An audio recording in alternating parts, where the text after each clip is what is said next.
Cek suara, cek suara, cek suara. 1 2 3. Udah. Oke. Mic-nya belum di on kan, mohon maaf ya teman-teman semua. Ya. Cek lagi suaranya, mudah-mudahan sudah terdengar ya. Suara, ya nggak ada suaranya, ya benar. Mikrofonnya belum dibuka. Maaf ini pakai ruang 3.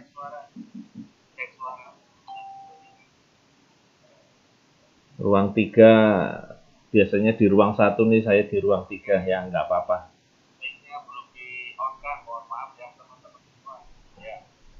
Cek lagi suaranya, mudah-mudahan sudah terdengar ya. Suara, ya nggak ada suaranya gitu. Mikrofonnya belum dibuka. Maaf ini pakai ruang 3. Oke. Terima kasih Bu Heni, terima kasih Pak Joko Ari, ya teman-teman semua, mitra-mitra semua. Saya nggak sebutin satu-satu, ternyata cukup banyak ya pagi-pagi ya bergabung di kita di sini. Bu Sundari, terima kasih. Ya, jauh-jauh di Palembang nih Bu Sundari. Ya, ada Bu Via, ya Bu Noviana, alhamdulillah banyak banget ya. Bu Noviana, Bu Lina, sudah ada ya suaranya ya sekarang. Tadi mikrofonnya belum kebuka, mohon maaf. Iya, cukup lumayan oke, ya. Nampu Karangayung ya hadir Pak Samiono, ya alhamdulillah. Oke Pak Tri Canggih, terima kasih atas konfirmasinya. Suaranya bagus nggih, matur nuwun. Oke. Oke, cukup banyak ya. Iya. Terima kasih. Ya. Dari Bogor juga hadir. Oke. Oke. Ini lumayan kita bisa mulai teman-teman semua. Ya. Hari ini saya akan cerita tentang anggur, berbagi tentang anggur. Ya, hari ini berbagi tentang anggur di mana banyak permintaan dan mulai agak viral mengenai tanaman anggur ini ya, karena tanaman anggur ini memang banyak dibudidayakan selain untuk buah tapi juga sebagai untuk penaung tanaman atau di para-para ataupun di tempat-tempat barangkali tempat-tempat wisata dan lain sebagainya dipakai untuk para-para peneduh ya. Jadi sambil jalan-jalan sambil kita bisa melihat buah anggur ataupun barangkali panen anggur ya, panen anggur. Iya, ini kita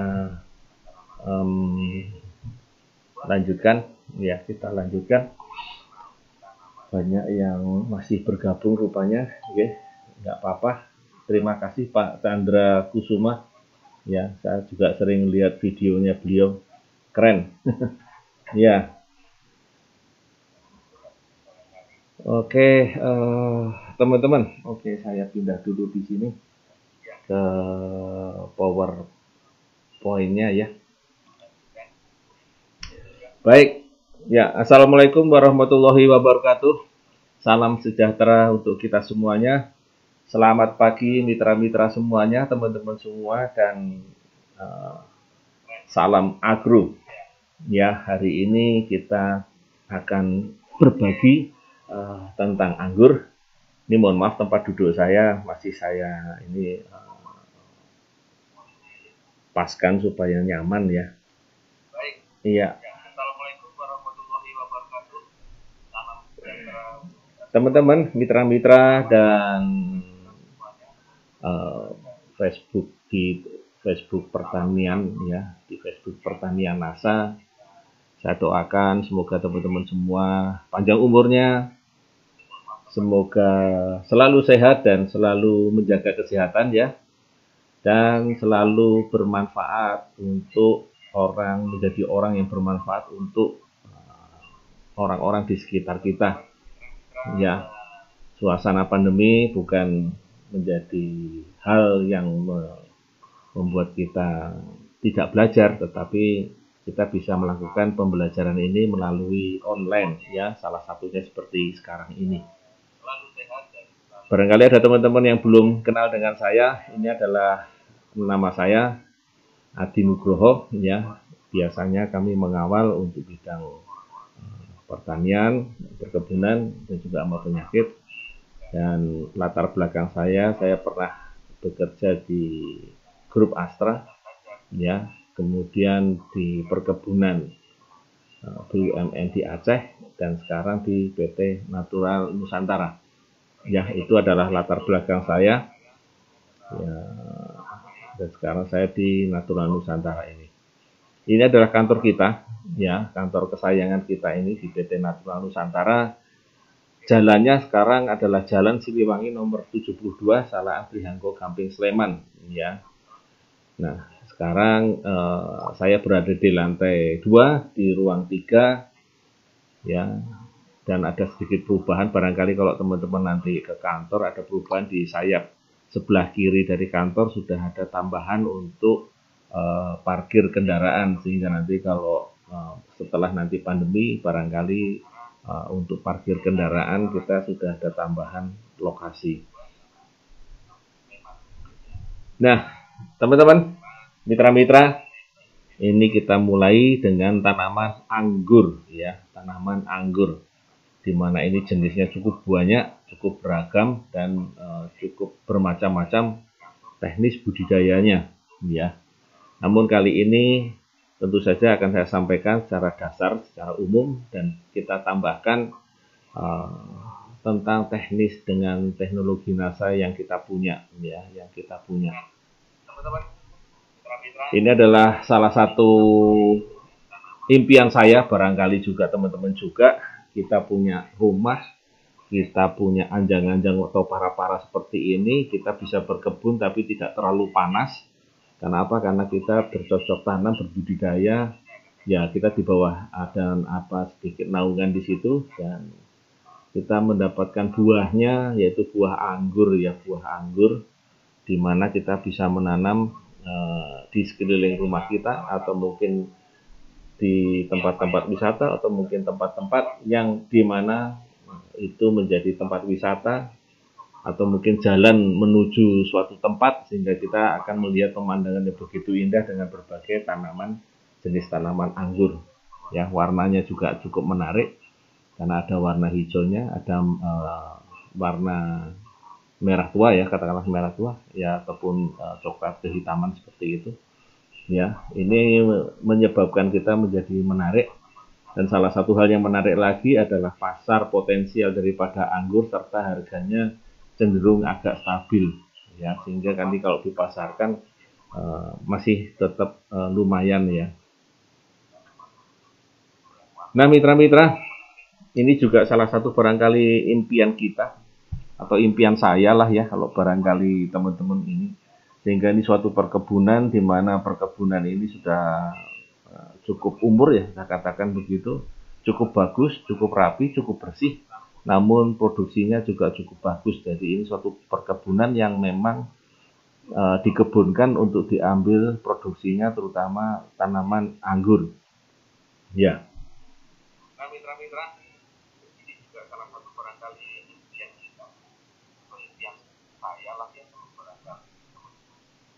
Ya, ini indah sekali, ya. Begitu kita punya kebun anggur yang barangkali boleh dibilang ini adalah modern, ataupun mungkin cukup bagus pengelolaannya, sehingga kita bisa wisata kebun anggur, ataupun mungkin seperti di Malang ada petik buah apel, nah ini mungkin petik buah anggur, begitu, ya. Kenapa kita menanam tanaman buah anggur? Ya, tentu saja kita ingin mendapatkan manfaatnya. Selain sebagai tanaman buah, ternyata buah anggur juga membantu untuk menurunkan berat badan, menjaga kesehatan jantung, menurunkan kadar kolesterol, ya, kemudian meredakan gejala alergi dan peradangan, Nah, ini menawan penuaan dini, menjaga kesehatan otak dan sebagainya dan sebagainya. Artinya manfaatnya cukup banyak ya, cukup banyak. Ya, rasa manis dari anggur ini pun juga membantu kita untuk memberikan manfaat yang luar biasa untuk tubuh kita.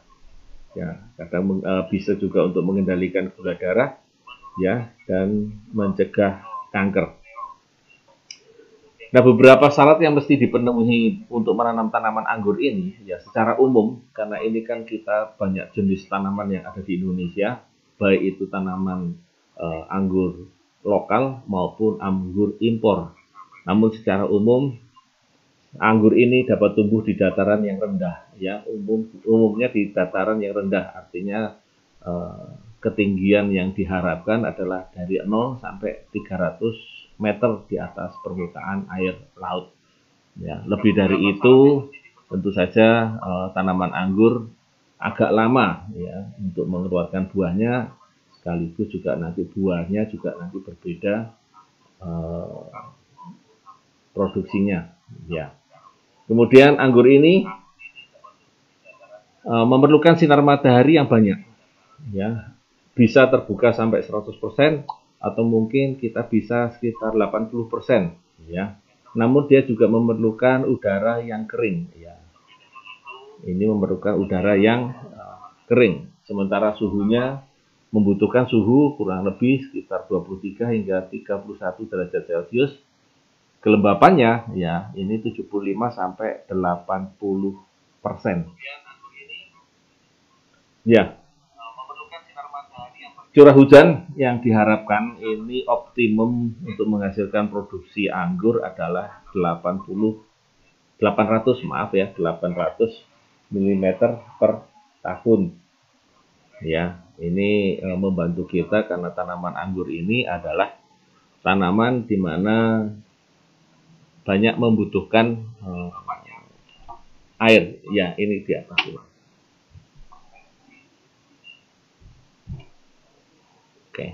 Oke, terima kasih.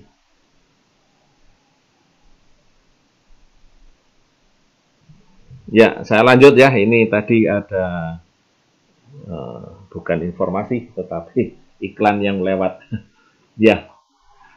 Kemudian secara global lagi, lebih besar lagi, maka bisa dituliskan seperti ini ya. Tentu saja yang perlu saya lihat di sini adalah tentang pH ya, pH. Pada kesesuaian lahan S1 maupun S2 rata-rata memerlukan kelas lahan yang normal.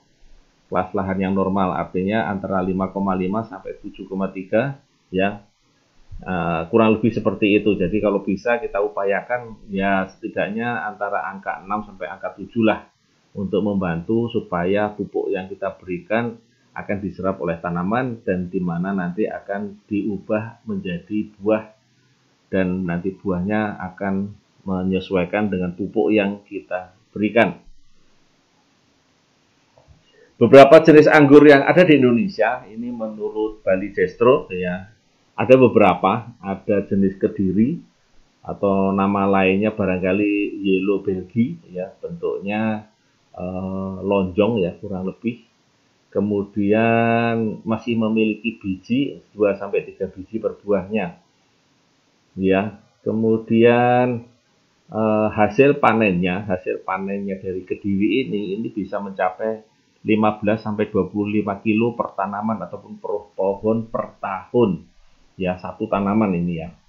Kemudian ada Jestro AG86, ini bentuknya bulat, hasilnya lebih sedikit daripada Kediri tadi, 9 sampai 16 kilo per pohonnya. Ya, kemudian masih memiliki biji 1 sampai 4. Ya, ini lebih banyak bijinya. Tapi juga ada yang lebih sedikit. Kemudian ada Jestro AG60, ini dirilis tentu saja dari Bali Jestro ya. Itu nama lainnya Maro Seedless ya, artinya hampir tanpa biji. Ya. Jumlahnya untuk potensinya adalah 10 sampai 25 kilo per pohon per tahunnya. Kemudian ada Janetes SP1 ya. Kemudian ada Jestro AG45 atau Caroline Black Rose, itu nama lainnya juga. Kemudian ada Bali atau Alfonso Lavalle ya. Ini di Bali juga ada nama anggur yang nama lainnya adalah Alfonso. Ya, ini bisa mencapai 15 sampai 20 kilo per pohon per hektarnya atau 34 buah per tandannya. Ya. Kemudian ada Prabu Lestari atau Red Prince. Ya, ini memiliki bentuk yang agak lonjong ya. Masih ada bijinya 1 sampai 3. Kemudian hasilnya produksinya 5 sampai 15 ton per hektarnya. Ya. Ini bisa mendapatkan 44 sampai 121 buah per tandannya, jadi cukup banyak. Ya, kemudian untuk Probolinggo Biru, ya ini Probolinggo Biru 81. Ini bisa 12 sampai 20 kilo per pohon per hektar ya. Ya, kemudian Probolinggo Super atau Kardinal ya. Ini beberapa varietas unggulan yang ada di Indonesia. Ya.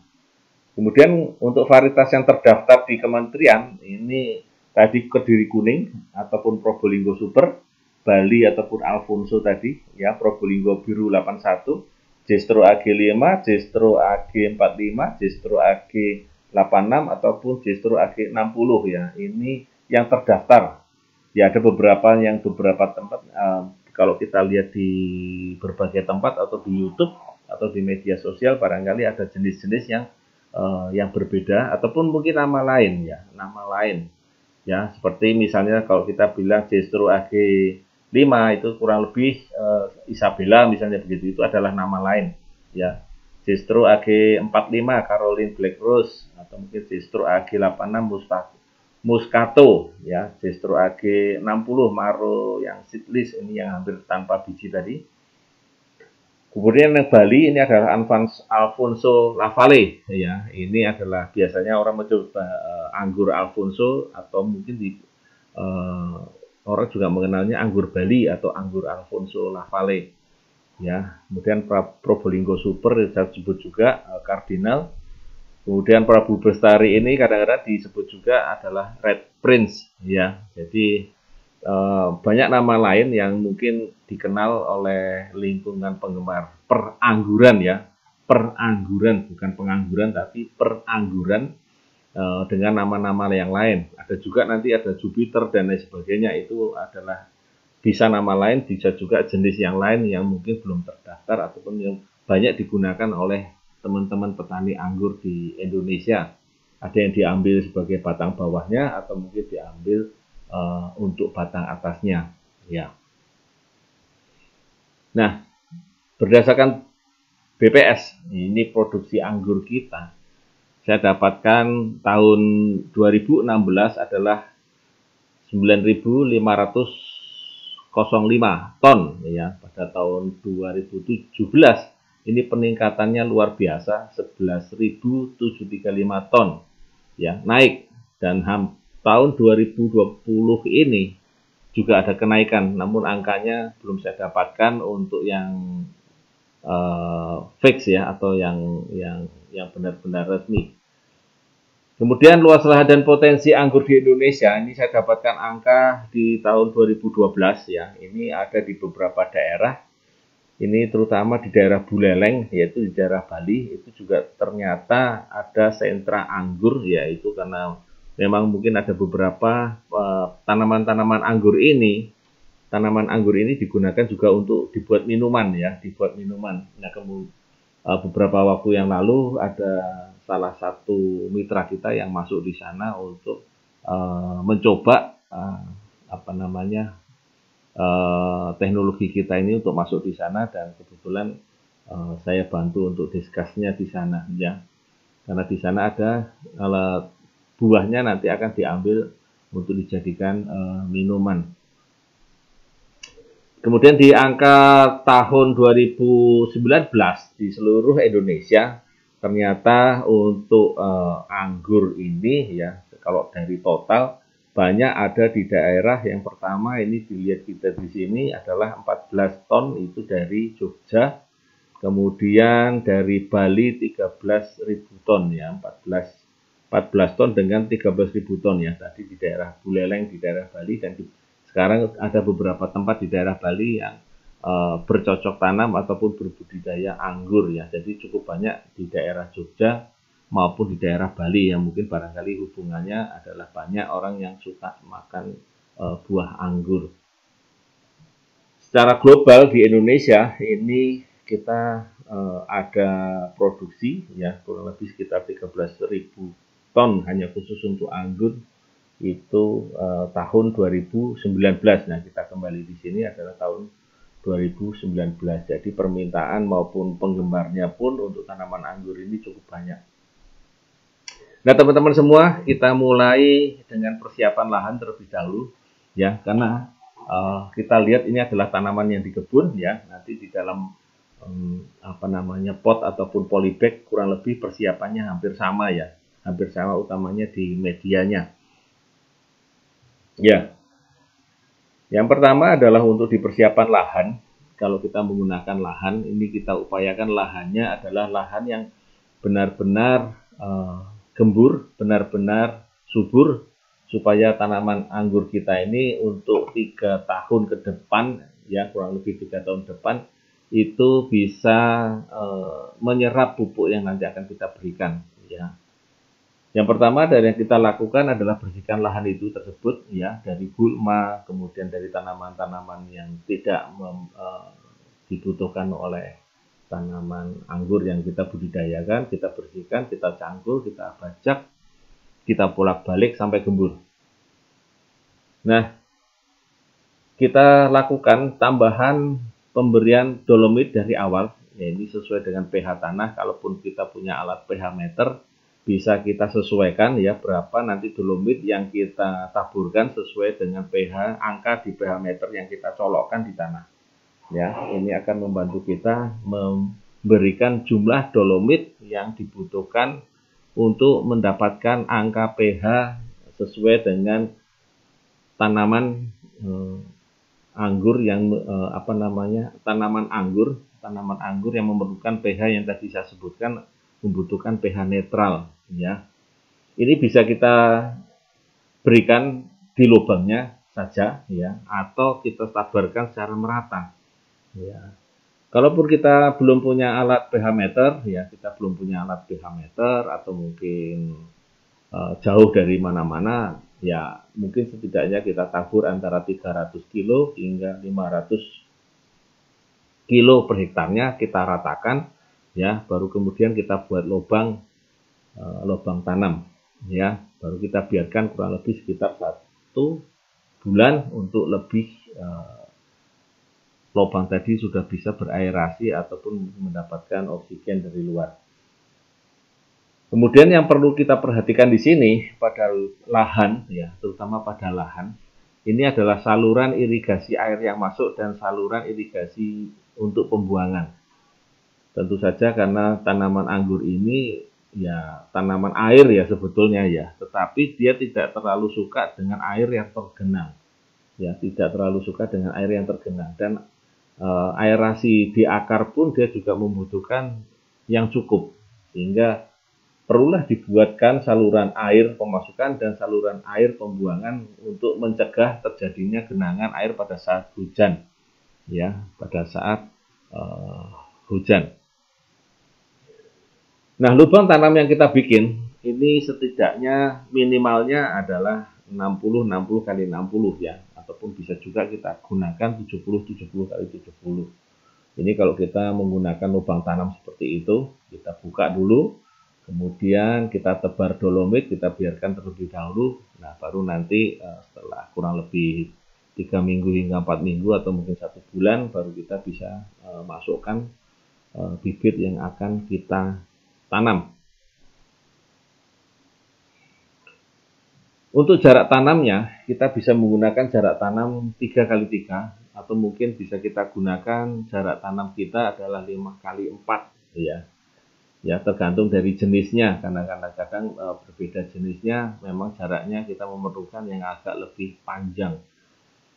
Nah, ini setelah lubang kita buat ya, kita kering anginkan ya, tadi kita sampaikan 2-4 minggu atau mungkin kurang lebih 1 bulan baru bisa kita lakukan penanaman. Kemudian setelah 2-4 minggu maka kita campurkan tanah bagian atas.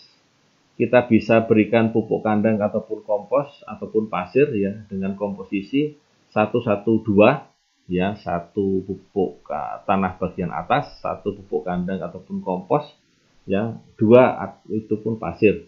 Atau bisa juga kita menggunakan yang pasir, andai kata kita takut untuk nanti tanahnya terlalu padat, kita bisa tambahkan dengan menggunakan sekam bakar ya, sekam bakar. Ya, sekam bakar ini adalah 2 bagian, kemudian ada pupuk kandangnya atau komposnya, kemudian ada lapisan bagian tanah bagian atas. Ya, ini tentu saja kita tanam ya, baru kemudian pada saat penanaman ini yang pertama adalah kita lakukan penyiraman, yaitu penyiramannya ditambahkan dengan Supernasa dan Glio untuk mencegah adanya jamur ya. Supernasa ini kurang lebih kalau kita lakukan adalah kurang lebih sekitar 1 sendok makan ditambah dengan 1 sendok makan Glio diaduk dalam 10 liter air, kemudian kita aduk, kemudian kita siramkan ya, disiramkan pada saat penanaman yang perdana tadi, kita siram perdana dengan air campuran Supernasa dan Glio. Ya, ini untuk membantu merangsang vegetatifnya sekaligus juga membantu mencegah jamur yang ada di bagian bawah, utamanya di dekat perakaran. Ya. Oke, kita lanjutkan adalah media tanamnya. Untuk media tanam, tadi sudah saya sampaikan pada lahan yang terbuka itu kita memerlukan namanya kompos ataupun pupuk kandang, kemudian pasir ataupun sekam bakar. Ya, pada tanaman pot itu minimal yang kita gunakan adalah diameter 40 cm ya, makin besar makin baik. Ya, itu campurannya adalah pasir dan pupuk kandang, sekam bakar ataupun kompos ataupun casting ya. Kemudian tanah, sekam bakar, kompos ataupun pasir. Ya. Ini adalah yang paling umum digunakan pada tanaman anggur ya. Tanaman anggur ya, paling agak banyak yaitu sekam ataupun kompos ya, diberikan juga sekam bakar ataupun casting. Ya, ini untuk pada tanaman yang menggunakan dengan pot ya, pot ataupun planter bag ya. Ini biasanya seperti itu. Jadi menggunakan sekam bakar. Namun perlu hati-hati teman-teman semua. Untuk yang namanya pupuk kandang, sekam bakar, dan mungkin barangkali casting, alangkah baiknya kita campur terlebih dahulu dengan ditabur dengan Glio terlebih dahulu. Ya, kemudian kita biarkan ya kurang lebih sekitar 4 atau 5 hari. Supaya apa? Supaya bibit-bibit jamur yang ada menempel di sekam bakar ataupun di casting ya, ataupun nanti di pupuk kandang itu bisa diatasi terlebih dahulu dengan menggunakan Glio ini ya. Kemudian pupuk kandang yang kami sarankan adalah bila menggunakan pupuk kandang, tentu saja pupuk kandang yang sudah jadi ya teman-teman mitra-mitra. Ini pupuk kandang yang sudah sekitar 5 bulan ke atas ya. Sekitar 5 bulan ke atas, di mana bentuknya sudah remah, mungkin barangkali tidak ada baunya dan sebagainya. Karena dikhawatirkan pupuk kandang yang belum jadi atau mungkin di bawah 5 bulan itu terkadang masih membawa yang namanya barangkali jamur, barangkali bakteri dan lain sebagainya. Karena kita tahu ya pada seminar-seminar di hama penyakit NASA ataupun di pengenalan produk NASA tidak ada pupuk kandang yang higienis. Ya, artinya pupuk kandang kemungkinan besar akan membawa jamur ataupun bibit penyakit yang lain. Oleh karena itu, sebelum ditaburkan, alangkah bagusnya dan alangkah baiknya ditaburkan Glio bersamaan dengan pupuk kandang ataupun Glio bersamaan dengan sekam bakar ataupun Glio dengan kompos ataupun cacing, di mana ini nanti akan membantu kita mencegah hama penyakit ataupun jamur yang sering ada pada pupuk kandang, sekam ataupun casing ataupun kompos. Sehingga nanti saya rasa mencegah lebih baik daripada mengobati, maka mulai dari sejak awal pada saat pencampuran media tanam ini alangkah baiknya kita mulai dengan memberikan sedikit glio pada media tanamnya, ya. Kemudian kita mengambil bibit. Jadi bibit ini ada yang bisa kita ambil melalui atau mungkin membenihkan sendiri atau membuat bibit sendiri, bisa melalui dari bijinya atau bisa melalui dari steknya, ya. Ya, kalau dari biji tentu saja biji yang sudah kita anggap tua baru kita lakukan perlakuan terhadap bibit tersebut, benih tersebut untuk menjadi bibit. Kemudian untuk stek tentu saja kita lakukan dengan cara, ada beberapa cara yang barangkali kita bisa lihat barangkali di media-media lain seperti YouTube, ya. Nah, setelah kita dapatkan bibitnya, barangkali kita juga beli dari bibitnya dari tempat yang lain.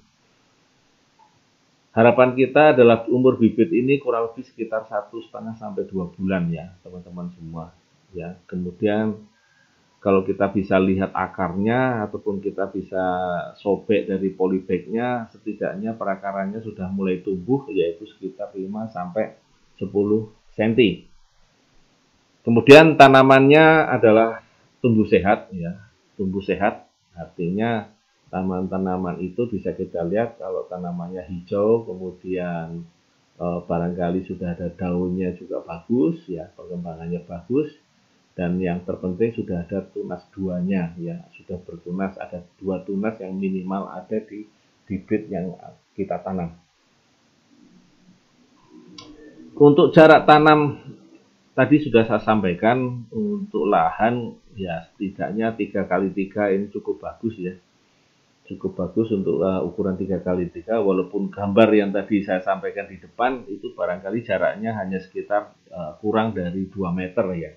Tetapi itu adalah perkebunan anggur yang intensif, artinya untuk tanaman itu hanya digunakan kurang lebih sekitar 2 atau 3 kali musim saja. Jadi nanti cepat diganti lagi dengan tanaman yang baru ataupun dengan tanaman jenis yang baru. Dari jarak tanam 3x3 ini memerlukan, ya, tanaman kurang lebih sekitar 890 batang per hektarnya. Sedangkan untuk jarak tanam 5x4 memerlukan 500 batang per hektarnya, ya. Ini belum untuk sulaman, ya, biasanya sulamannya kurang lebih sekitar 10%, ya, rata-rata sekitar 10%. Jadi tinggal kita tambahkan 89 tanaman untuk sulaman, andai kata nanti ada yang mati, ataupun 50 tanaman nanti andai kata ada yang mati ataupun kurang begitu bagus pertumbuhannya. Nah, setelah kita siapkan tadi lubangnya, setelah kita siapkan lagi barangkali untuk ajirnya dan lain sebagainya, mungkin tempatnya, ya, lahannya sudah kita sedemikian rupa kita bersihkan, ya. Ini 1 bulan sebelum ditanam, ada baiknya bibit yang akan kita tanam ini kita sudah adaptasikan ke lahan, ya, ke lahan. Ya, tentu saja tidak langsung terbuka, andai kata itu lahan terbuka, tetapi kita bisa lakukan ditaruh di tempat yang sedikit agak teduh, ya, tetapi tetap mendapatkan penyinaran seperti pada lahan. Jadi kalau boleh dibilang sinar mataharinya mungkin sekitar 70-80%, ya. Jadi bukan 100% langsung dibuka di lahan, tetapi ada sedikit naungan supaya bibit yang akan kita tanam tadi bisa adaptasi ke lahan, ya. Berbeda pada tanaman tabu lampot atau tanaman dalam pot, ya. Ini tentu saja bisa kita lakukan secara langsung ataupun tidak terlalu lama antara bibit yang kita beli dengan media tanam yang sudah kita siapkan untuk tanaman dalam pot. Untuk penanamannya ini rata-rata, ya, rata-rata dilakukan anggur ini pada akhir musim hujan, ya, ya sekitar April atau Juni lah ya kurang lebih. Ini seperti sekarang ini pun sudah bisa kita tanam karena ini sepertinya curah hujannya sudah mulai banyak berkurang ya. Lubang tanam tadi sudah saya sampaikan jumlahnya minimal ataupun yang standar paling minimal ya kalau boleh dibilang, karena makin besar makin bagus supaya tanahnya tetap subur, yaitu adalah 60 kali 60. Kemudian yang beberapa orang ataupun banyak orang yang menggunakan juga tambahan sekam bakar dan kompos ataupun menggunakan dengan casting ya. Ini menjaga supaya aerasi di perakaran itu cukup bagus. Nah, kita gunakan sekam bakar tadi. Ya, pot itu minimal diameternya adalah 40 cm ya. Lebih besar lebih bagus. Untuk pakai planter bag yang ukuran lebih gede lebih bagus ya. Nah, setelah media tanam kita siapkan, kita campur, kita aduk, kemudian kita tambahkan glio dari situ kalau bisa di situ, kalaupun tidak maka pada saat penyiraman yang pertama kita lakukan dengan campuran supernasa, yaitu dengan 1 sendok supernasa ditambah dengan 1 sendok glio ya, kita aduk dalam 10 liter air kita siramkan ya. Setelah tanaman ditanam ya, tentu saja jangan terlalu banyak air tapi cukup basah saja ya. Karena terlalu banyak air nanti yang terjadi adalah tanaman ini bisa jadi busuk ya. Tetapi saran saya pada saat penyiraman yang pertama ini ya cukup air sajalah ya. Jadi tidak perlu terlalu banyak. Bisa jadi kalau ini tergantung dari lubang tanamnya ataupun kalau dari diameter polybagnya. Jadi kurang lebih sekitar antara setengah liter ataupun 1 liter per tanamannya ya. Kita menyesuaikan kondisi planter bagnya ataupun kita menyesuaikan dengan lubang tanamnya ya. Kemudian kita bicara tentang perawatan. Setelah kita tanam, kita akan melakukan perawatan ataupun pemangkasan yang secara umum ya. Secara umum adalah kita lakukan seperti ini. Ya. Ini adalah tanaman anggur. Ini adalah tanaman anggur di mana perawatan yang pertama itu setelah kita tanam, umumnya kita melakukan penanaman dengan melakukan perawatan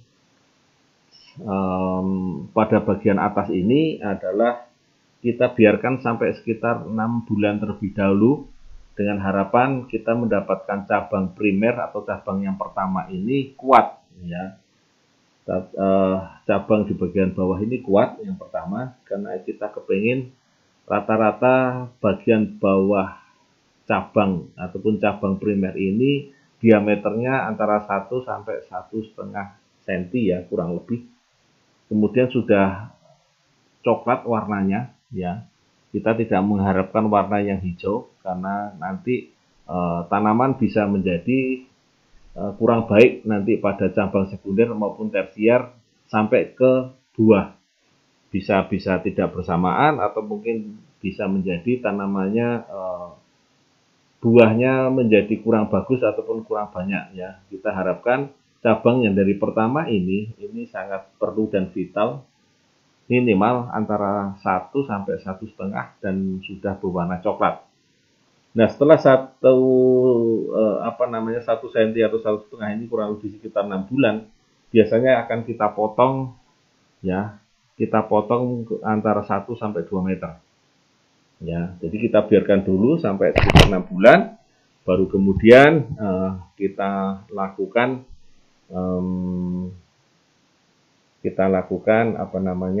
pemangkasan atau pemotongan pada ketinggian antara 1,5 sampai 2 meter ya. Bisa sampai 1,5 pun sudah bisa. Nah, setelah kita potong sambil mempersiapkan anjang-anjangnya ataupun tempat untuk merayap ataupun tempat untuk mengikat daripada anggur ini untuk tetap berbuah, maka kita siapkan anjang-anjang ya, bisa bermacam-macam yang bisa kita gunakan di sini. Ada bisa menggunakan dengan bambu ya, paling murah barangkali, atau mungkin bisa kita menggunakan dengan kawat ya. Atau bisa kita juga dengan membuat dari besi karena kita mungkin untuk jangka panjang. Ya.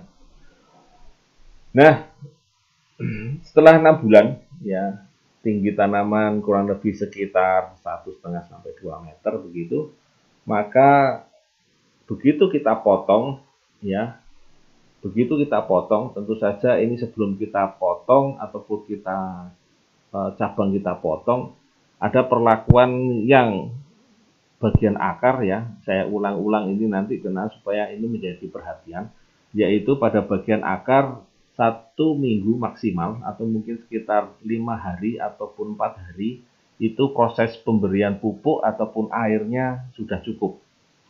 Nah, antara 3 sampai 5 hari ini kita sudah berikan cukup air, baru kemudian kita pangkas pada hari ke-5-nya, ya, ke-5 atau ke-6-nya. Ataupun seminggu setelah itu 5 lah, ya, setelah 5 sampai 7 hari kita pangkas.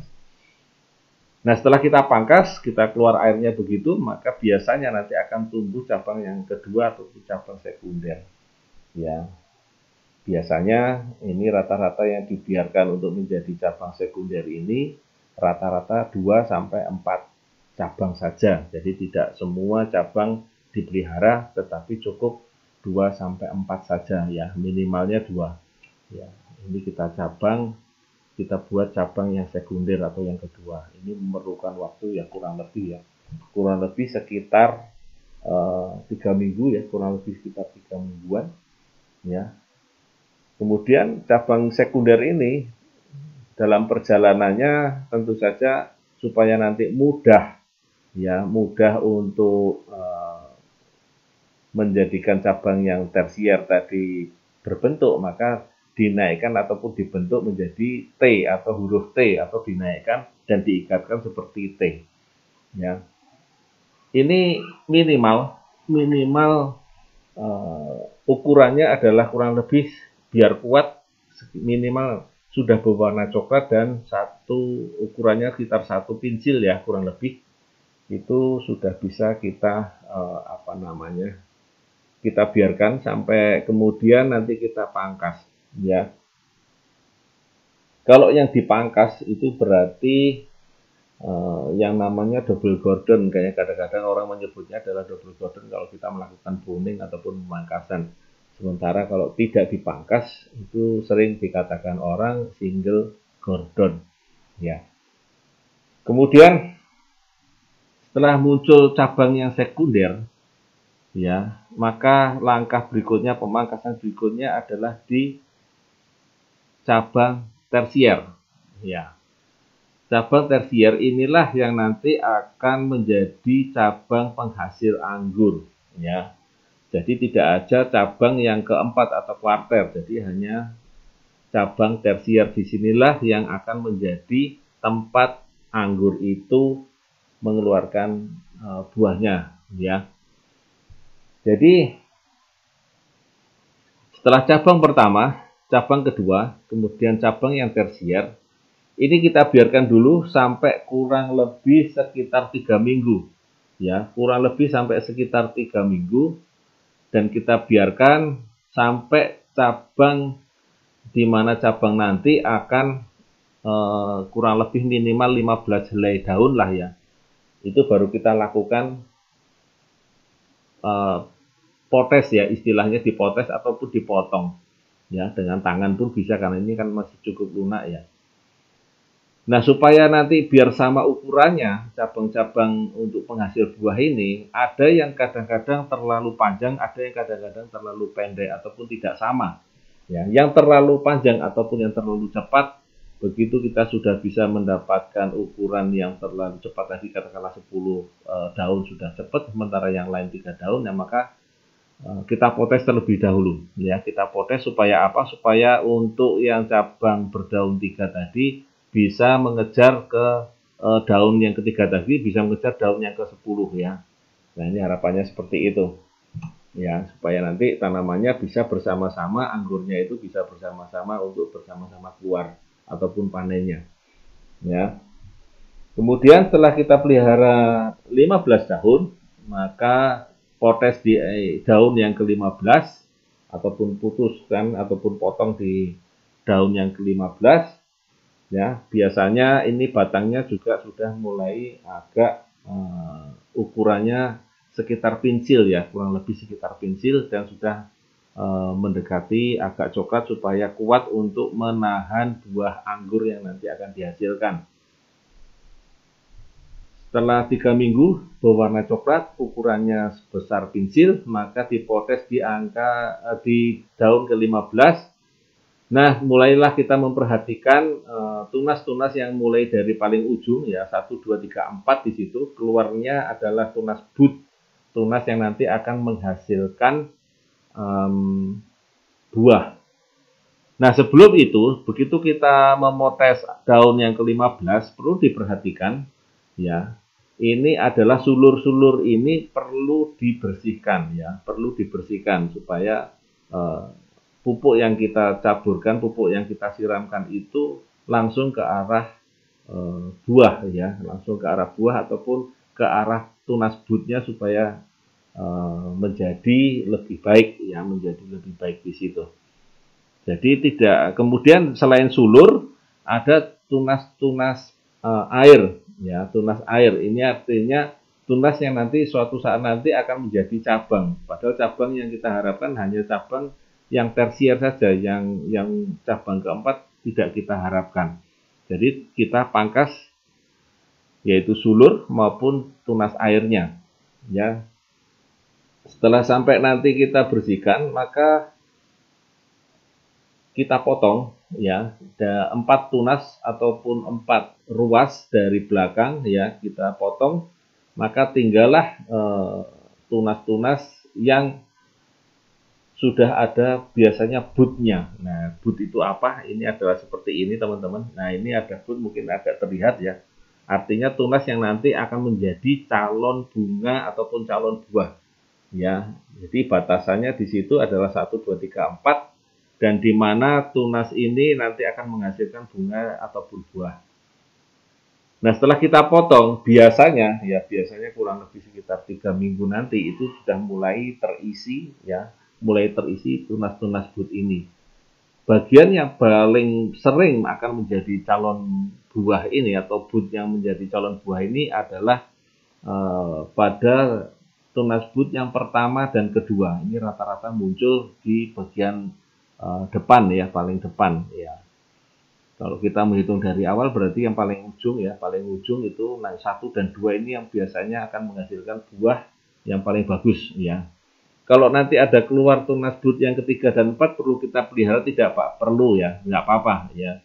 Jadi 1, 2, 3, 4 bisa kita kita pelihara. Namun yang biasanya agak bagus rata-rata di 1 dan 2 ya, di 1 dan 2. Iya, terima kasih Bu Lastri ya telah menonton live anggur di sini ya. Terima kasih teman-teman semua.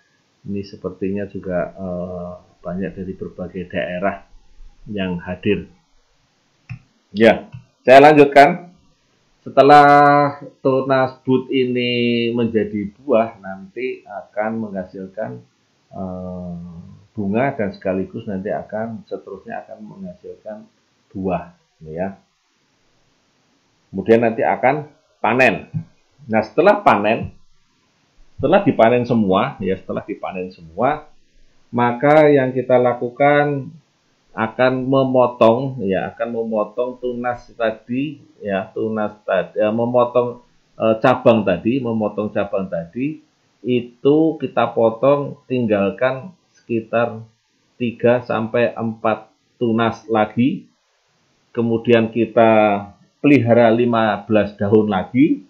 Kemudian kita setelah 3 minggu kemudian sudah bentuk pensil dan warnanya coklat, kita potong antara 2 sampai 3 bat atau 3 tunas.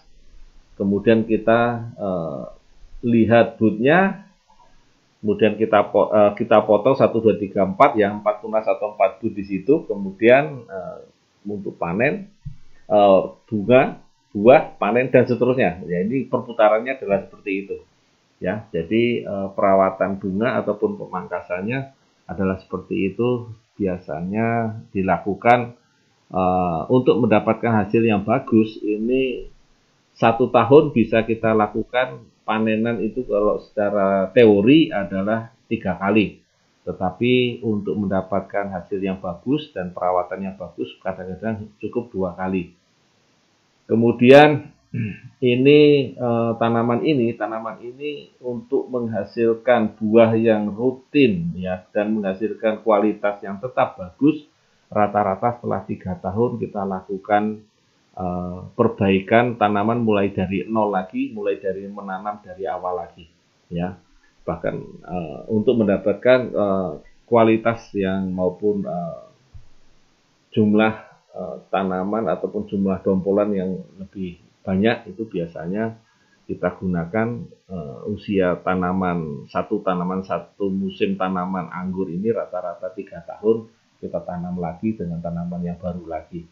Namun banyak juga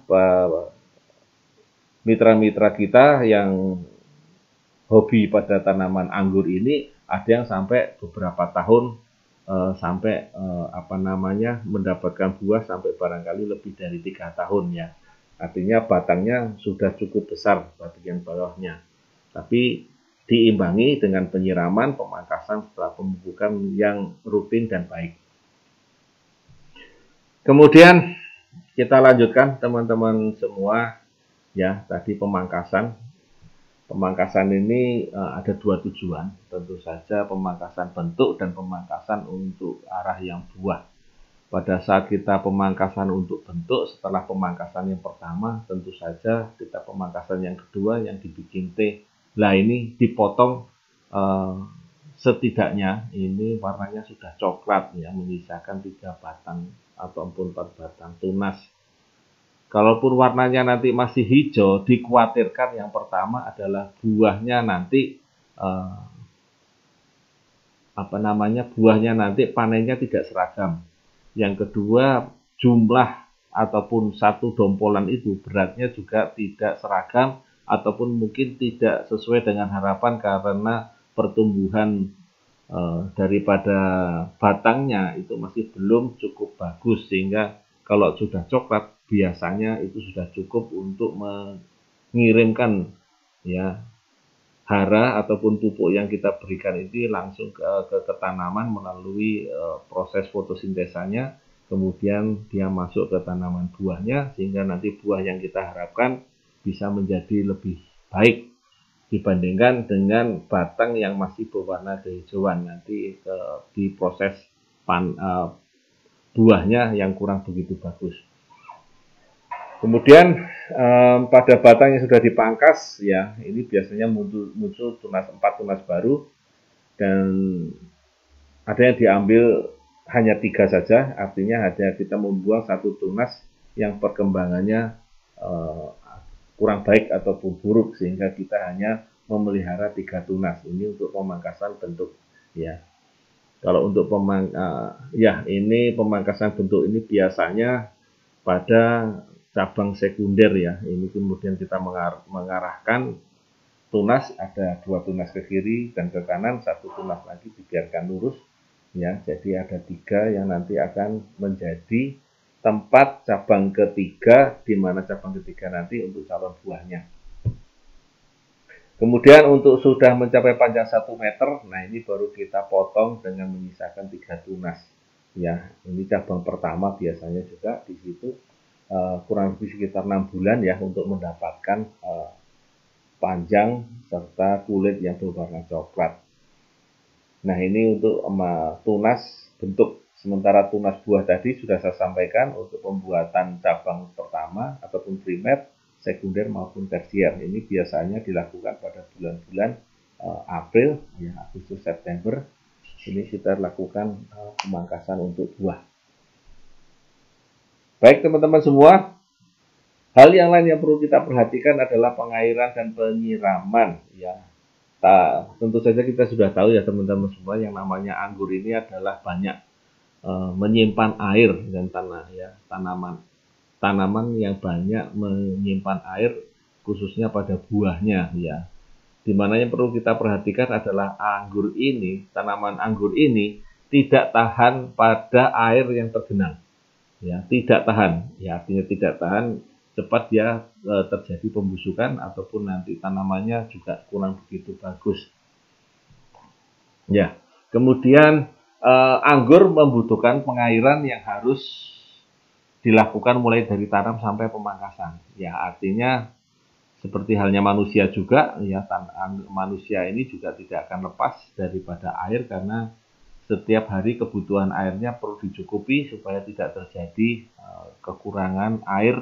Kalau kekurangan air maka sel-selnya akan menjadi sel gabus ya untuk pada tanaman anggur. Kalau pada manusia mungkin akan merasa kehausan dan kering pada bagian leher. Tetapi pada tanaman anggur begitu kita terlambat memberikan airnya maka bisa jadi tanaman batangnya nanti akan menjadi sel gabus.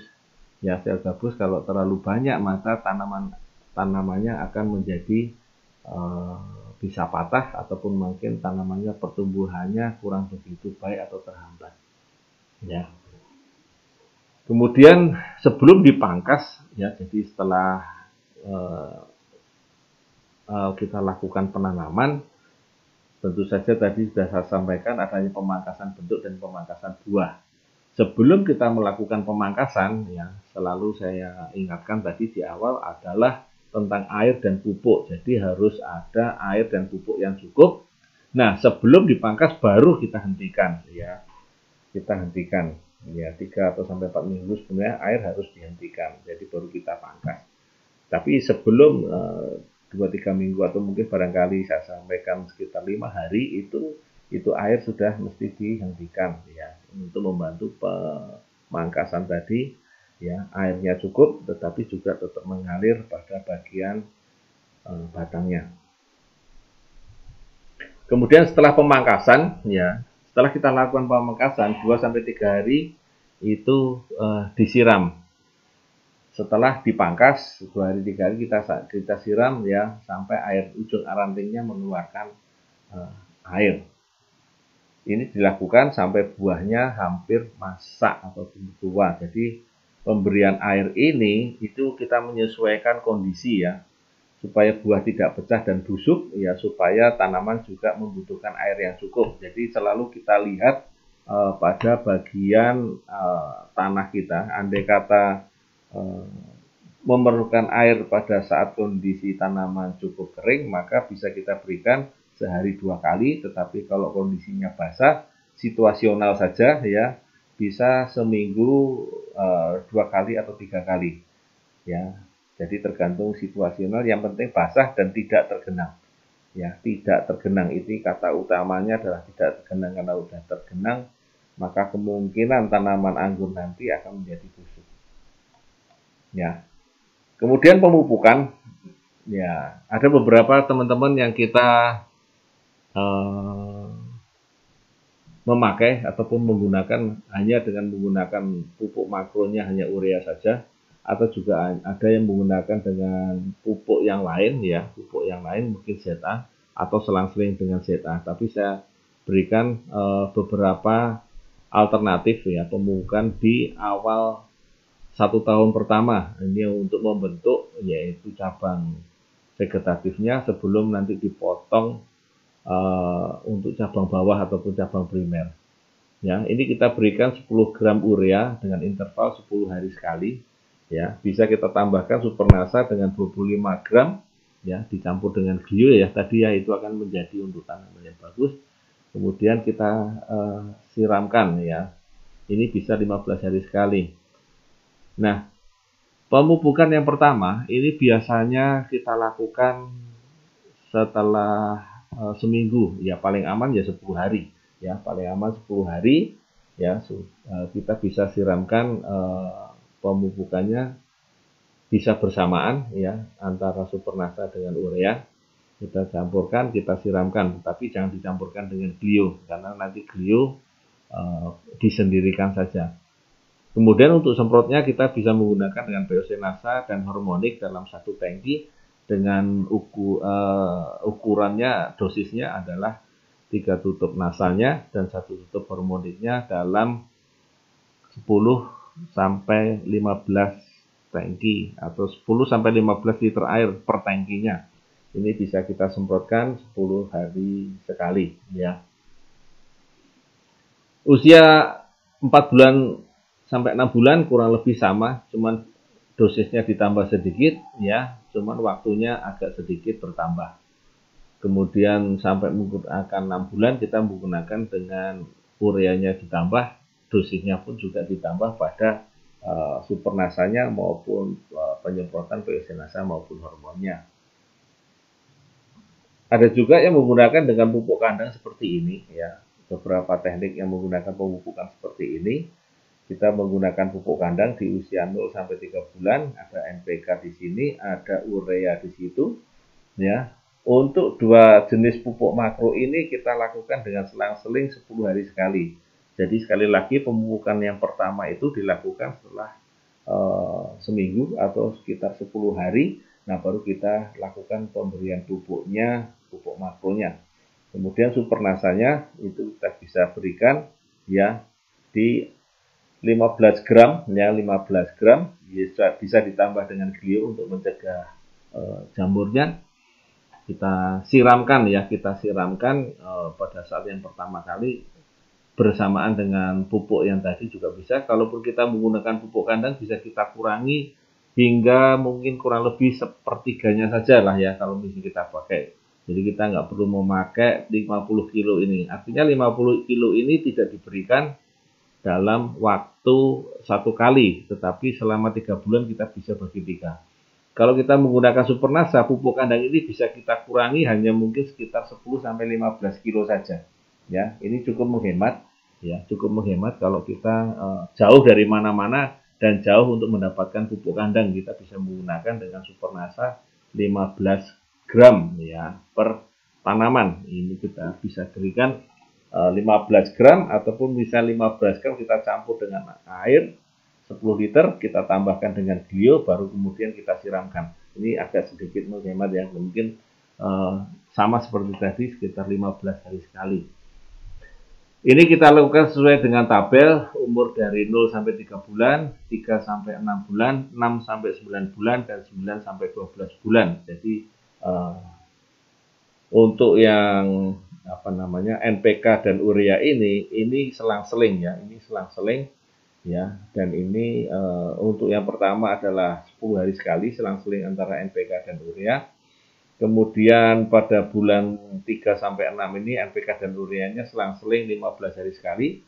Kemudian 6 bulan sampai 12 bulan ini selang-selingnya antara 30 hari sekali. Jadi hampir setiap bulan selang-seling gantian. Nah, sementara dosis supernasanya kita tambahkan di situ ya. Pupuk kandangnya tadi saya sampaikan bisa dikurangi sampai tinggal antara 10-15 kilo saja kalau kita menggunakan dengan teknologi NASA ini. Untuk penyemprotannya kita bisa semprotkan ya, dosis yang kita sarankan adalah 31 ya, pada usia 0-3 bulan ya, kita semprotkan setelah 10 hari tanam, kita semprotkan ya, cukup di daunnya ya, kita semprotkan di situ. Ini dosis untuk satu tangki, yaitu tangki ukuran antara 12-15 liter air ya, kita semprotkan di situ ya. Ini bisa kita semprotkan antara 7 hingga 10 hari juga, dan seterusnya kita kira sampai nanti di bulan 12 bulan berikutnya dengan dosis yang tertera seperti pada tabel ya. Nah, ini untuk tanaman muda ya, tanaman muda antara 0-12 bulan ya. Nah, untuk tanaman yang berikutnya pada umur yang 1 tahun, 2 tahun dan seterusnya, ini pemakaiannya pupuk. Ini bisa kita lakukan ditambah dengan SP36 ataupun KCL untuk pupuk makronya. Ya, dosisnya seperti tertera pada tanaman ini dosis untuk kurang lebih sekitar 1 tahun. Ya, bisa diberikan setiap 4 bulan sekali. KCL-nya juga demikian. Nah, kita untuk tanaman yang seperti ini, kita tidak menggunakan dengan super lagi, tetapi kita sarankan dengan menggunakan power nutrisi ya, power nutrisi. Ataupun kalau kita tidak menggunakan power nutrisi, bisa juga kita semprotkan ataupun kita selang-seling juga dengan menggunakan fluid top. Ya, di sini saya belum tuliskan dengan fluid top. Ini fluid top untuk disemprotkan. Nah, penyemprotan NASA dan hormonnya ini dosisnya adalah 4:2 ya, sampai nanti di usia 7 tahun bisa 5:2. Ya, ini bisa kita lakukan juga dengan Green Star ditambah dengan hormonik. 1 saset Green Star ditambah dengan hormonik ya, ini untuk 1 tangki ukuran 12 sampai 15 liter air. Atau bisa juga kita menggunakan dengan BSA yang sudah direndam ya, sudah direndam. Ini kemudian kita semprotkan dengan kita mengambil air rendaman tadi kurang lebih sekitar 3 sampai 4 tutupnya, kita tambahkan dengan hormonik akan jauh lebih baik. Ya, 1 tutup kita semprotkan. Ya, ini penyemprotannya juga sama, kurang lebih sekitar 15 hari sekali. Ya, khusus untuk pemberian urea ataupun SP36 yang ini SP36 ini diberikan 5 hari sebelum pangkas. Jadi khusus untuk urea, maaf ya, ini khusus untuk urea kita berikan 5 hari sebelum pangkas. Jadi 5 hari sebelum dipangkas itu kita berikan pupuk, kita berikan air terlebih dahulu, ya, baru kemudian setelah 5 hari baru kita lakukan pemangkasan. Ya, kurang lebih seperti itu. Nah, untuk SP36 bisa setelah kita lakukan pemangkasan. Nah, KCL ini kita berikan sebelum urea masuk. Jadi KCL terlebih dahulu 10 hari sebelum tanam, 5 hari berikutnya baru urea, 5 hari berikutnya baru pangkas, kemudian berikutnya adalah SP36. NASA dan hormonnya di mana? NASA dan hormonnya nanti kita bisa berikan setelah pemangkasan. Ya. Baik, itu untuk pemupukan teman-teman semua. Kemudian hal yang terpenting lagi adalah tentang hama dan penyakit ya, tentang hama dan penyakit. Ya, ini menjadi salah satu kendala yang untuk teman-teman perangguran ya, karena apa? Karena ini kan adalah tanaman air di mana tanaman ini sangat sensitif terhadap jamur, juga sensitif terhadap hama ya, jadi artinya mudah sekali terserang oleh jamur ataupun hama ya. Kalaupun di bagian tanah tadi sudah kita lakukan dengan pemberian rutin dan berkala dengan menggunakan Grio, nah ini untuk bagian atasnya adalah untuk jamur dan hamanya. Kita mulai dari penyakit, yaitu penyakit utama pada tanaman anggur ini ya. Penyakit utama pada anggur ini adalah yang pertama, ini adalah downy mildew ya, warnanya seperti coklat seperti itu. Ini adalah jamur di mana akan timbul bercak-bercak kuning ya, kehijauan akan meluas dari coklat, airnya nanti daunnya jatuh. Kemudian pada cuaca lembab ini bercak menjadi putih bertepung hingga menjadikan daunnya kering dan rontok ya. Sangat disayangkan kalau ini sampai daunnya kering dan rontok. Karena apa? Karena jumlah daun pada tanaman anggur ini sangat dibutuhkan untuk proses fotosintesa, dan ini jumlah daunnya pada proses pembuahan rata-rata kalau terserang akan menjadikan proses fotosintesanya menjadi berkurang ataupun terhambat pertumbuhan dan perkembangannya pada buah ya, utamanya kalau sudah pada pemangkasan. Nah, ini seperti itu kalau pada ini, apalagi yang diserang tidak hanya pada daunnya tetapi juga pada buahnya. Maka bisa buahnya menjadi kecil-kecil, menjadi busuk, kemudian coklat kehitaman, dan akhirnya lama-lama rontok ya. Ini kalau sudah seperti ini mau tidak mau ya mesti akan dilakukan digunting, dibuang ya, diambil buah-buah yang tidak terserang karena ini penyakit jamur yang dimana akan mudah menyebar dan mudah menular pada tanaman yang lain ataupun pada buah yang lain ataupun pada daun yang lain ya. Pengendaliannya paling sederhana adalah kita mengurangi kelembapan daun. Ini biasanya terjadi karena terlalu lembab ataupun terlalu banyak daunnya, sehingga mau tidak mau kita mesti buka kelembapannya, kita mesti atur sehingga kita kurangi ya. Barangkali kalau itu pada tanaman naungan tentu saja mesti kita buka ada angin yang masuk supaya lembabnya berkurang.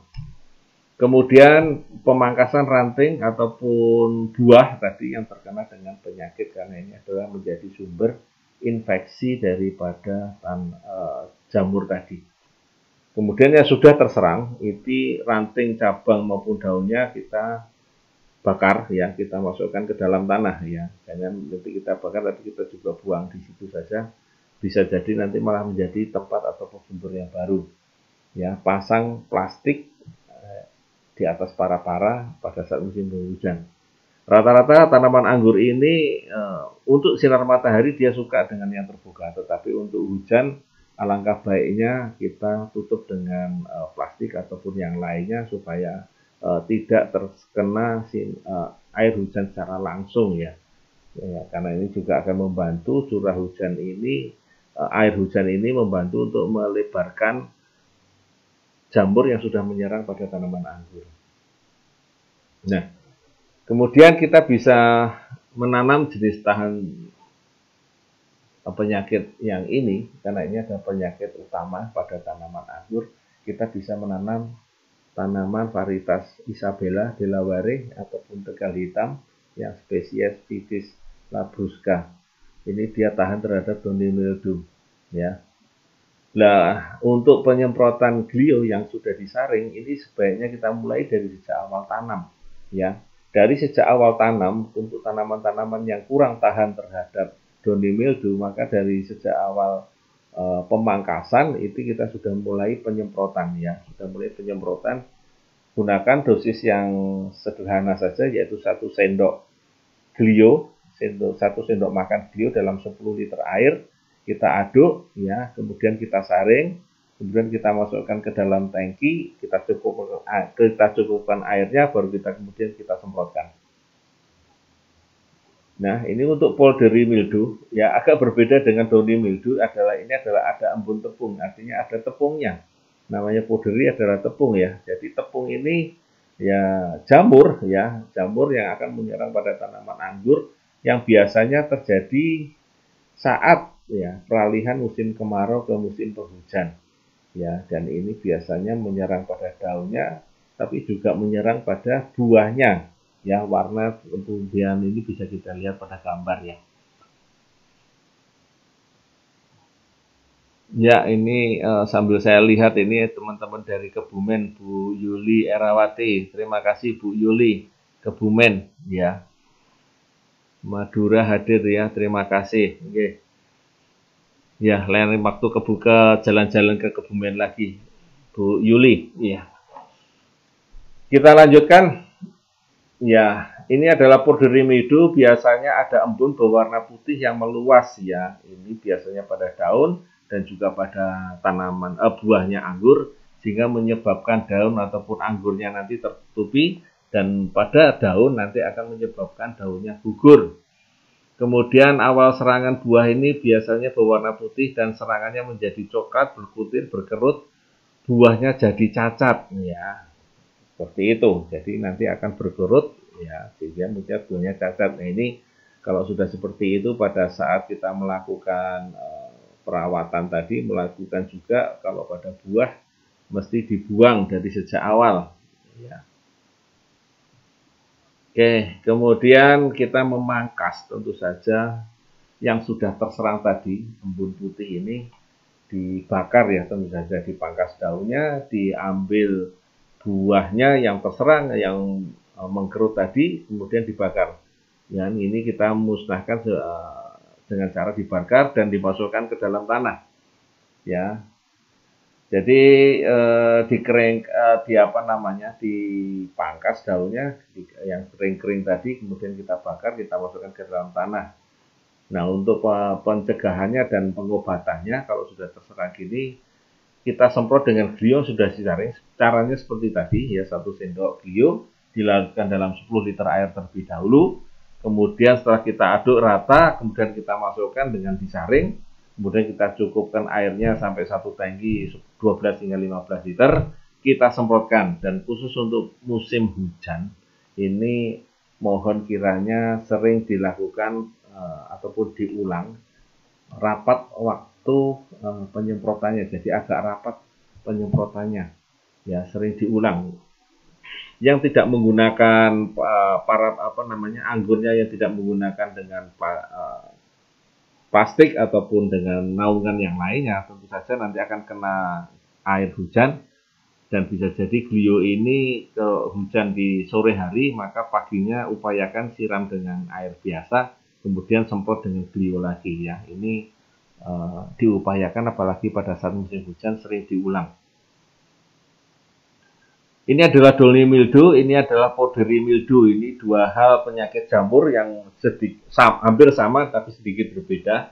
Kalau pada Downy mildew ada bercak-bercak berwarna kuning yang nanti akan meluas berwarna coklat. Sementara pada powdery mildew ini ada bercak-bercak warna putih, kayak embun seperti itu, kayak serbuk seperti itu, berwarna putih yang nanti meluas juga sama, nanti akan berwarna putih.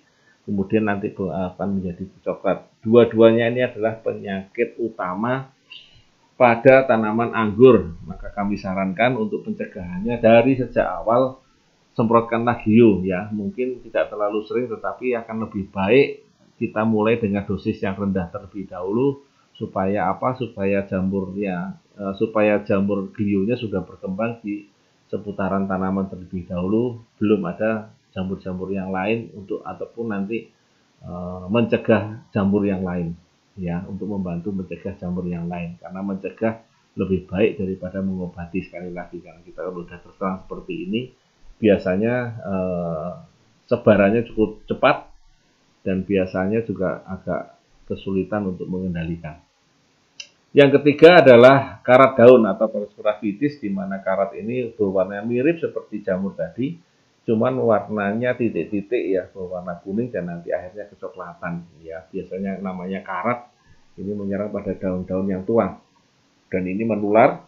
Sisi bawah daunnya ada warna tepungnya berwarna jingga atau spora jamur. Jika dilihat bagian atasnya tetap warnanya sama hijau, tetapi agak sedikit kekuningan. Jadi bagian bawahnya ada berwarna spora ini jamurnya, yang di bagian atasnya berwarna hijau kekuningan. Jadi kalau dibolak-balik warnanya agak berbeda ya. Ini berarti sudah ada penyakit karat daun yang menyerang pada tanaman anggur kita. Ya, apa kabar nih yang Pak Eko lagi menonton ini? Ya, terima kasih Pak Eko. Ya, komandan dari Facebook Group Pertanian Agro NASA ya. Kemudian kita lanjutkan teman-teman semua. Ini serangan berat pada karat ini biasanya sampai menutup lapisan spora dan nanti daun akan rontok. Jadi kalau pada bagian bawah sudah menjadi serangan yang berat dan seluruh permukaannya tertutup oleh karat daun, maka proses fotosintesa menjadi terhambat karena mulut-mulut daunnya tertutup oleh karat daun, sehingga nanti daunnya akan menjadi rontok. Ya, ini produksinya juga nanti karena daunnya berkurang, biasanya produksinya juga akan menjadi berkurang ataupun terhambat ya.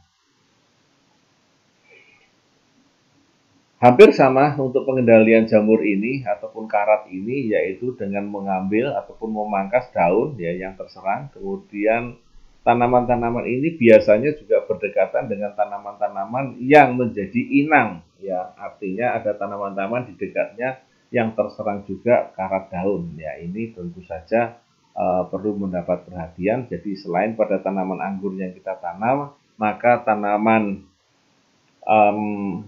inang ataupun tanaman di dekat tanaman anggur ini juga perlu dibuang ataupun dijauhkan ya, kalau mungkin tanamannya masih kita butuhkan. Tetapi kalau itu tanaman yang menjadi tanaman bukan utama dari tanaman anggur, maka kita bisa jauhkan ya, karena ini bisa menjadi tanaman inang pada tanaman dua penyakit yang dari depan, termasuk karat daun yang ketiga ini. Maka kita semprotkan mulai dari sejak awal dengan glio yang sudah disaring, ataupun kalaupun terpaksa menggunakan dengan fungisida, maka kita bisa menggunakan dengan fungisida yang berbahan aktif mancozeb ataupun Benomil ya. Dan ada juga teman-teman yang bisa menggunakan dengan pestisida ataupun dengan menggunakan bubur California. Karena kita tahu bahwa kita makan buah anggur ini kalau kita menggunakan dengan yang pestisida kimia ataupun fungisida kimia, maka kemungkinan besar pestisida atau fungisida tadi akan terserap kepada tanaman anggur, sementara anggur nanti langsung kita makan ya.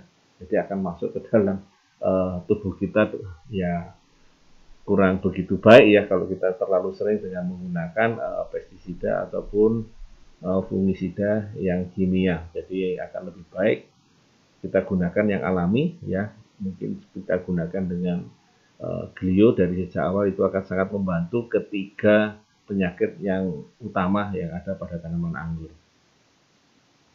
Kemudian ada busuk buah atau grey mold ya. Di sini juga ada busuk buah di mana gejalanya hampir mirip-mirip dengan tanaman-tanaman yang lain, tapi ini lebih banyak menyerang pada buah ya. Jadi biasanya ditandai dengan jaringan bagian dalam kulit yang merekah itu ya, atau mungkin agak kisut seperti itu, buahnya menjadi mengkeret, menjadi coklat tua. Ya, ini banyak menyerang pada tanaman, pada buahnya ya, bukan pada daunnya. Pengendaliannya hampir semuanya sama, semua daun, semua buah yang terserang atau yang busuk ya diambil, dibuang. Kalau perlu bisa dibakar, kemudian masukkan ke dalam tanah. Dan rutinkan kita menggunakan dengan penyemprot bio dari sejak awal, ini sangat-sangat membantu ya. Sangat-sangat membantu untuk serangan-serangan berbagai penyakit yang ada di tanaman anggur, karena kita tahu tanaman anggur ini adalah tanaman yang banyak mengandung air sehingga rentan terhadap serangan jamur ya, serangan jamur. Kemudian kita bisa juga menggunakan dengan pestisida alami bubur bodo ya, ataupun menggunakan bila terpaksa kita bisa menggunakan dengan bahan aktifnya manet ataupun silet ya.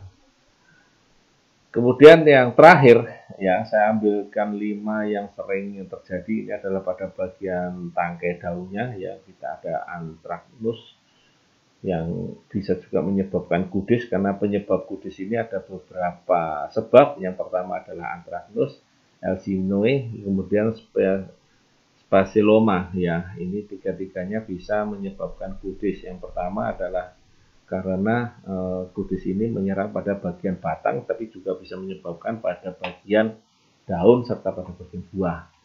Nah, ini bercak kelabu di bagian tepi berwarna coklat kemerahan ya. Serangan pada buah maka akan mengeras dan berkudis ya. Tentu saja kudis ini seperti kayak benjolan yang muncul pada bagian daun ataupun tanaman ataupun batang. Sama pengendaliannya, sanitasi, pengendalian, kemudian buah-buah yang terserang, daun yang terserang, ataupun batang yang terserang, mau tidak mau kita lakukan, kita pemangkasan, kita pruning ya, kemudian kita ambil, kita buang ke dalam tanah ya, kemudian kalau bisa kita bakar supaya jamurnya tidak menyebar kemana-mana ya. Kemudian rutinkan dengan penggunaan Glio yang sudah disaring. Nah, ini sejak awal kita lakukan seperti itu untuk mencegah itu, maka akan lebih baik kalau dilakukan dari sejak awal penanaman. Jadi utamanya pada saat-saat musim hujan ini tentu saja penyemprotan akan jauh lebih baik untuk mencegah. Karena sudah terserang maka mau tidak mau kita mesti rutin, dan kalau terpaksa kita baru bisa menggunakan dengan fungisida ataupun pestisida ya. Fungisida untuk utamanya untuk jamur. Ya, saya sapa dulu nih teman-teman. Oh ya, ini ada Bu Disna Erliansah. Terima kasih Bu Disna. Ya, salam buat Pak Bayu atau Pak Triyono yang ada di sana. Terima kasih. Ya, yang sedang menonton, mudah-mudahan bisa memberikan manfaat buat teman-teman semua. Ya, Bu Ika Wulandari. Oke, terima kasih ya. Ya, selamat melihat dan live di sini, mudah-mudahan bisa memberikan manfaat untuk jaringannya.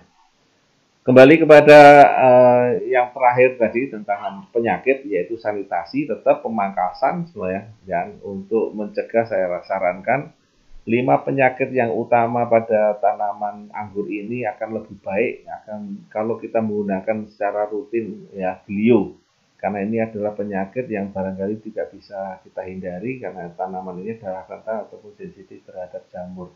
Jadi sering-seringlah semprot-semprotlah dengan menggunakan Glio, walaupun mungkin dosisnya agak rendah nggak apa-apa ya, yang penting rutin. Ya mungkin dosisnya cuma 1 sendok teh per tangki nggak masalah ya, tapi yang penting rutin. Ya supaya apa? Supaya Glio yang kita semprotkan bisa menghadang penyakit-penyakit yang akan menyerang pada tanaman anggur kita. Ya, kemudian untuk hama ada beberapa hama yang mungkin cukup mengganggu pada tanaman anggur kita, yaitu yang pertama adalah Apogonia. Ya, ini kumbangnya kalau makan seperti itu ya. Jadi kalau kumbangnya makan bukan seperti kayak ulat dari pinggir, tetapi juga kayak belalang, makannya dari tengah. Jadi agak lubang-lubang seperti itulah. Ya namanya destruktor, maka sering juga kumbang daun ini adalah Apogonia destruktor. Ini adalah hamanya ya, warnanya cakep ya, cuman dia perusak, jadi sangat merusak anggur kita.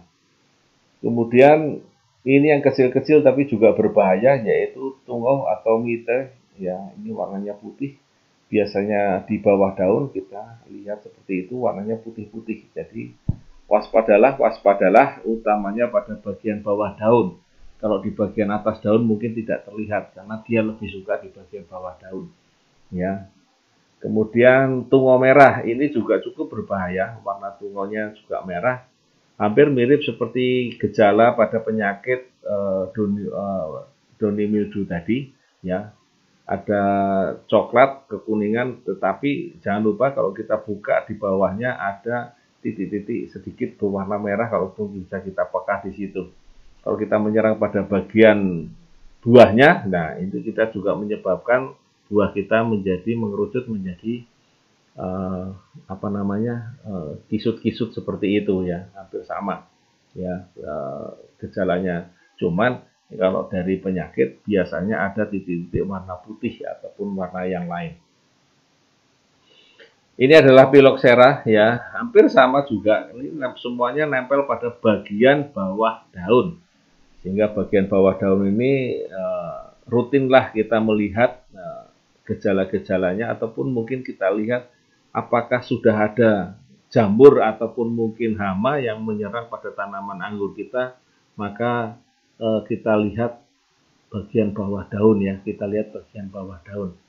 Ya, ini adalah Phylloxera, kecil-kecil warnanya ini, tapi sangat berbahaya, maka menyebabkan warna daunnya menjadi ada yang kuning, ada yang hijau, dan serat-serat daunnya nampak. Ya, nah ini seperti ini benjol-benjol ini, dan kalau sudah jadi kupu ataupun jadi lalat ya, jadi lalat seperti ini Phylloxera vitifolia. Ya, ini jadi ada lalatnya.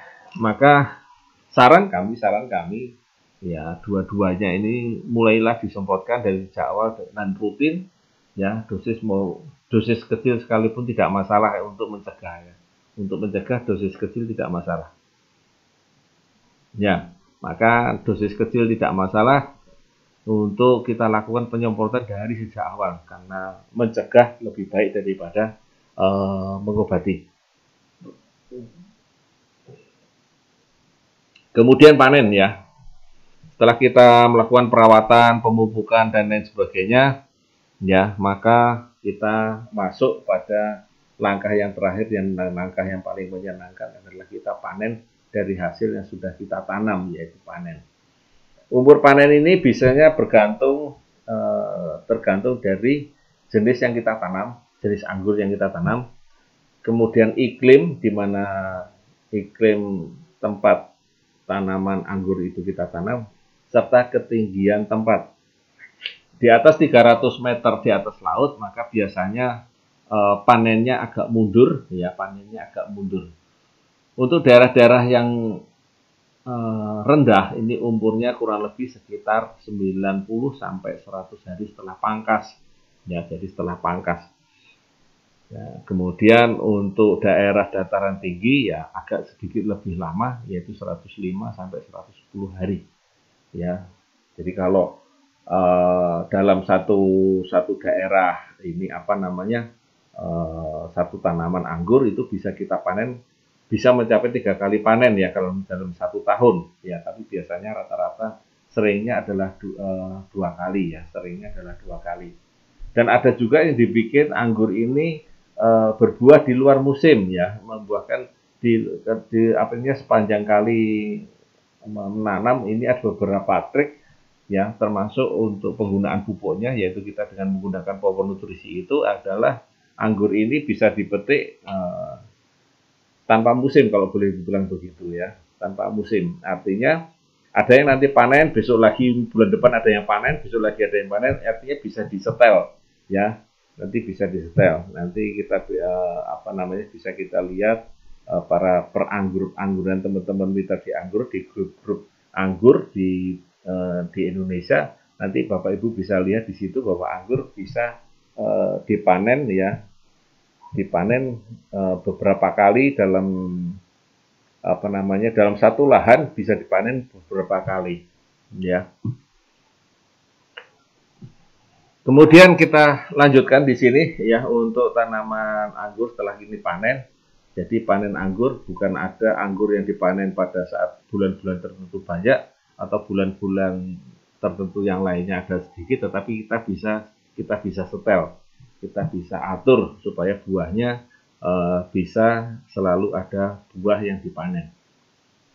Untuk masa panen rata-rata ini umumnya dimulai 30 hingga 70 hari setelah muncul buah ya, kurang lebih sekitar 1 sampai 2 bulan lah ya, yang biasanya dari warna hijau menjadi kuning untuk varietas jenis yang putih, atau merah menjadi ungu untuk varietas yang merah ya. Ini biasanya akan mengalami peningkatan gula dan penurunan asam pada buah-buahan ya. Jadi akan mengalami peningkatan gula atau rasa manisnya dan penurunan rasa asam di dalam buah-buahan ya pada fase-fase ini. Kemudian tingkatan kemasakan buah yang baik yang dipanen adalah warna dalam satu tandan atau satu dompolan itu sudah rata.